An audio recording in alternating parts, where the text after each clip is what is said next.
Buenos días, mi nombre es Yusmeidi y les voy a hablar sobre el Estado, la soberanía, la democracia y la participación ciudadana. Bien, vamos a comenzar a hablar sobre el Estado. Al hablar del Estado se pueden señalar dos tipos de definiciones. Por un lado, las jurídicas y por otro lado, las sociológicas. Sin embargo, en este punto, los conceptos se encuentran sumamente matizados ideológicamente, ya que la filosofía política entiende al Estado de una manera diferente. La visión sociológica monopoliza el uso legítimo de la fuerza en un territorio determinado.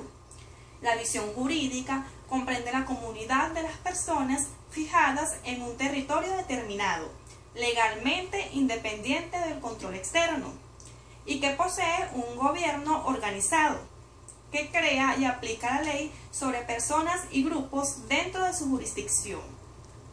Ahora bien, al hablar del concepto del Estado y sus diferentes visiones ideológicas, se puntualizan los tres elementos componentes fundamentales del mismo: la población, el territorio y el poder. Por un lado, tenemos a la población. La población viene a representar el primer elemento constitutivo del Estado. Es de suprema importancia. ¿Por qué? Porque la convivencia entre los habitantes es lo que el Estado, como organización político-territorial, va a normalizar. Es importante señalar que existen diversidad de conceptos con respecto a los recursos humanos que integran al Estado, pero nunca los conceptos pueblo, población y nación deben ser confundidos, debido a que la nación engloba todos los conceptos, desde las hordas hasta la población más grande, pues esta noción viene por encima de cualquier colectividad social, la cual va a generar un vínculo con el Estado denominado nacionalidad. Ahora, en segundo lugar, tenemos el territorio, que sería el otro elemento constitutivo de los estados y corresponde a una porción de globo terráqueo, donde se asienta el Estado. Este debe considerarse en un sentido tridimensional, es decir, el espacio sobre el cual el Estado ejerce su validez es un espacio de 3 dimensiones, que se extiende a lo ancho y a lo largo, a la altura y a la profundidad. Por último, tenemos con el poder, que sería el tercer elemento constitutivo del Estado. Este viene a consistir en la representación de la autoridad, a cuya orden se encuentra sometido todos los habitantes del Estado, es decir, de la nación. El artículo 137 de nuestra Constitución, por su parte, legaliza y define las atribuciones de los órganos que ejercen el poder público y se refiere a la capacidad o autoridad de dominio, freno y control a los seres humanos, con el objeto de limitar su libertad y reclamar su actividad. Ok, pasando al siguiente punto, vamos a hablar sobre lo que es la democracia participativa. La democracia, primero que todo, es una organización política y social, es decir, consiste básicamente en un conjunto de instituciones, en un conjunto de obligaciones de derechos y deberes y un clima en el cual la libertad es natural. El uso responsable de la libertad y influencia respetando los derechos. Uso de la libertad y de la influencia de los valores en la formación, el desempeño y el relevo de los gobiernos. Asimismo, es importante destacar que la democracia puede darse de distintas maneras, es decir, puede ser directa, indirecta, puede ser representativa o bien lo que se conocemos como una democracia participativa. Bien, en Venezuela el primer valor del constitucionalismo es la democracia, quedando plasmado el Estado democrático en los principios fundamentales del texto constitucional, comenzando por la forma de ejercicio de la soberanía, mediante mecanismos de democracia directa y de democracia representativa.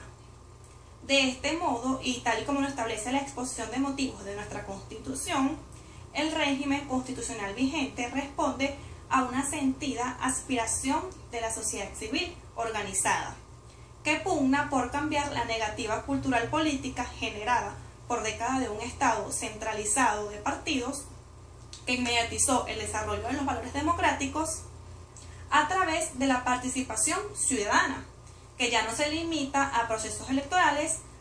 ¿Por qué?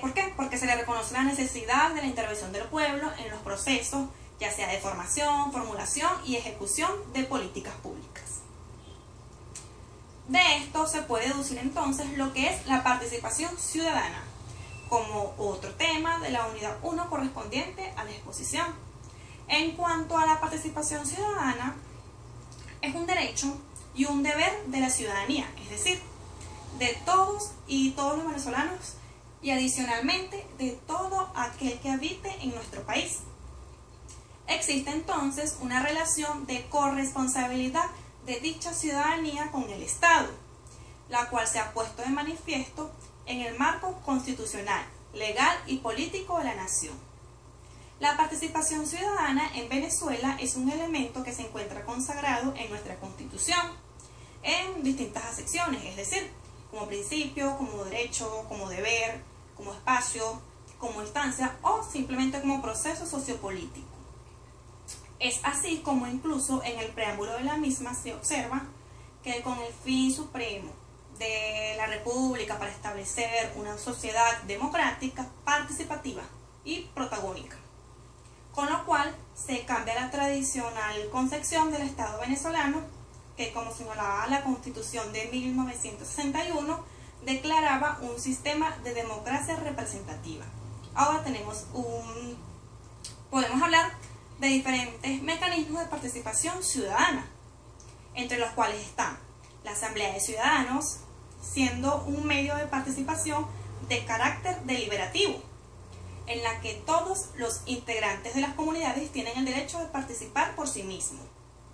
Deben ser convocados de manera previa al pueblo y de manera pública, y sus decisiones serán de carácter vinculante para las autoridades. También tenemos como otro medio de participación el referéndum, siendo este un mecanismo de participación y protagonismo del pueblo en el ejercicio de su soberanía. Para ello, la solicitud y la validez del referéndum puede ser consultivo, revocatorio, abrogatorio o aprobatorio. Cualquiera que sea la índole debe cumplir con los requisitos establecidos en la Carta Magna y en la legislación electoral. Adicionalmente tenemos a los consejos comunales, los cuales permiten resolver problemas que afecten de manera directa a cada habitante de los espacios sociales, en el cual los proyectos ejecutados están dirigidos a vivienda, suministro de agua potable, drenaje de agua, electrificación, vías de acceso, embaucamientos de quebradas y problemas de salud. También tenemos el Consejo de Planificación, entre otros medios de participación ciudadana.